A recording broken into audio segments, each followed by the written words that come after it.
कहते हैं कि हम जो भी काम करते हैं उसका भविष्य पर एक गहरा प्रभाव पड़ता है। लेकिन क्या हो जब हमारे भविष्य की वजह से ही हमारा वर्तमान बदल जाए।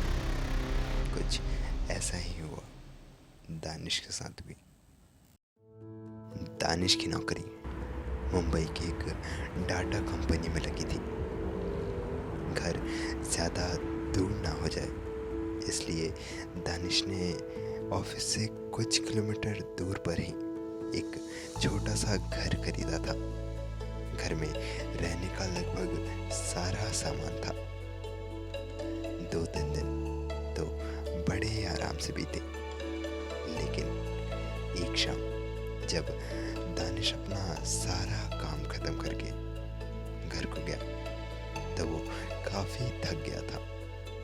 थकान के मारे वो लिविंग एरिया में ही सोफे पर सो गया। उस घर में सारी चीज़ें यूँ तो नई ही थी, लेकिन बस एक सेलफोन था जो वायर्ड था। वो काफ़ी पुराना घर के एक कोने में पड़ा हुआ था। दानिश घर आया और वहीं सोफे पर लिविंग एरिया में ही सो गया। करीब रात के 1 बजे होंगे कि तभी उसे वो पहली घंटी सुनाई दी। दानिश की नींद एक झटके से खुली। दानिश ने देखा कि वो फ़ोन जो कई दिनों से बंद पड़ा है उस पर आज पहली बार रिंग हो रही है। उसने अपने दोनों आँखों को साफ किया और फ़ोन उठाने के लिए आगे बढ़ा। उसने जैसे ही फ़ोन उठाया तो उसने एक अजीब सी आवाज़ सुनी।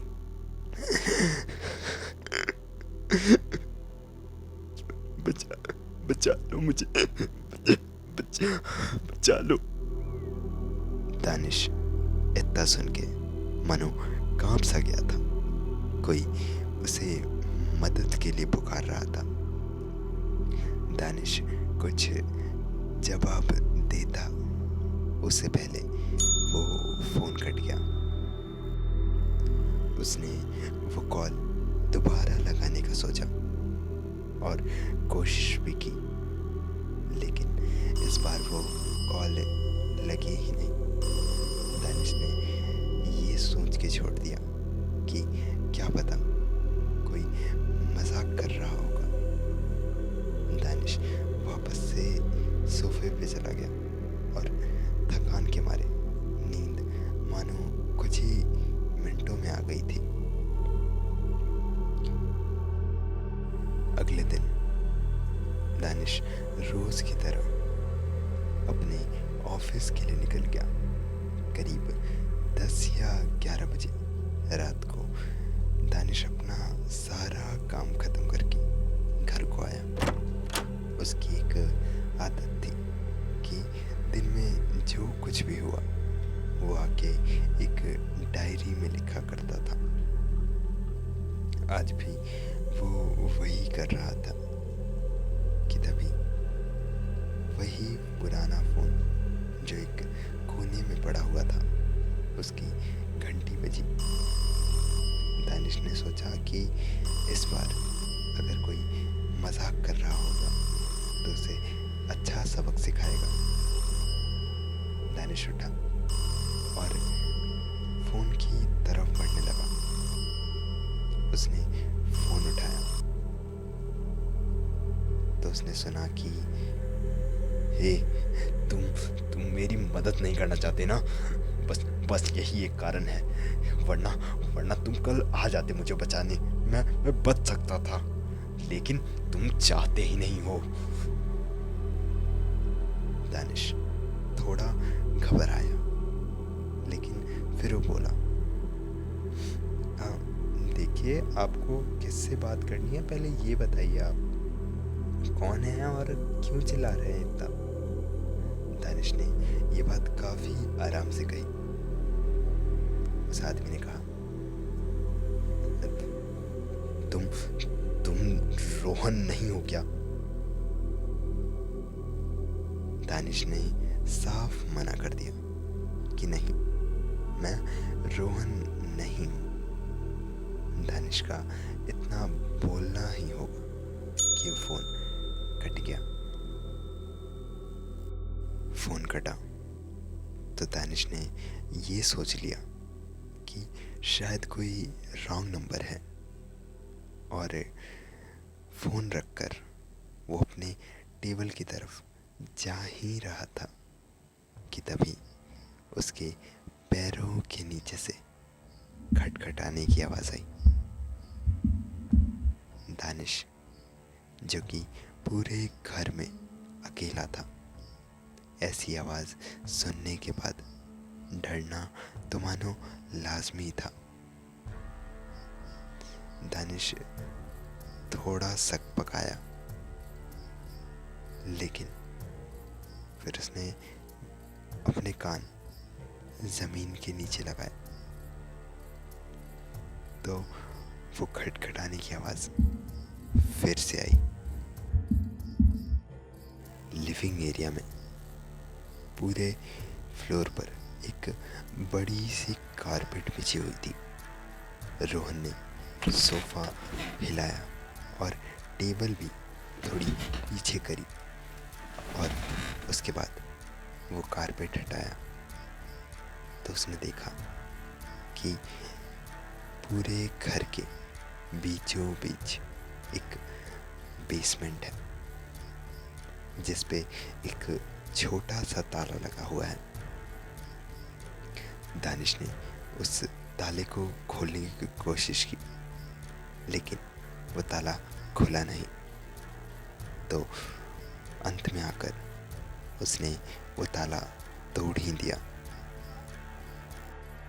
दानिश सीढ़ियों से नीचे उतरता उतरता अपने हाथ में अपने फ़ोन का फ्लैशलाइट ऑन किए हुए उस अंधेरे बेसमेंट में सब कुछ साफ साफ देख सकता था। उसने देखा कि वहाँ एक कुर्सी रखी हुई है, जिस पे कुछ रस्सियाँ, और वहीं पास में एक बक्सा रखा हुआ है, और कुछ तो था नहीं उस बेसमेंट में। तो दानिश ने उस बक्से को लिया और वो ऊपर आ गया। बक्से को वहीं कोने में रखकर उसने पहले तो बेसमेंट का दरवाज़ा बंद किया और फिर कारपेट बिछाया।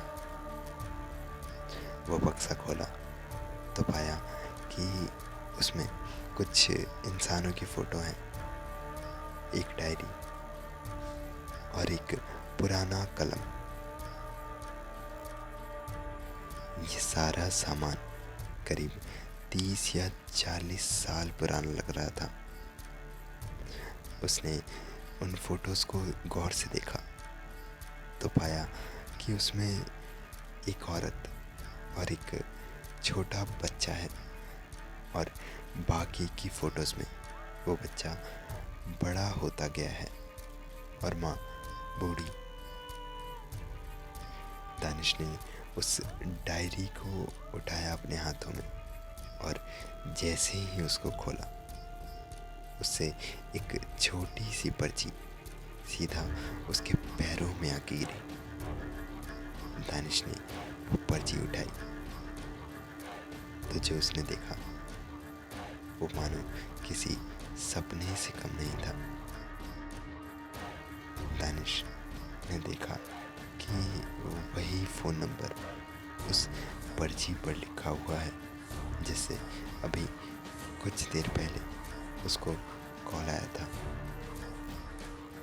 उन फोटोज़ में कौन था, वो डायरी, वो फ़ोन नंबर किसका था? दानिश को कौन यूँ रोज़ रोज़ फ़ोन करके मदद मांगता था? वो बेसमेंट में कुर्सी और उस कुर्सी पर बंधी हुई वो रस्सी किस लिए थी? इतने सवाल, लेकिन जवाब केवल एक ही है। लेकिन उसके लिए थोड़ा इंतज़ार और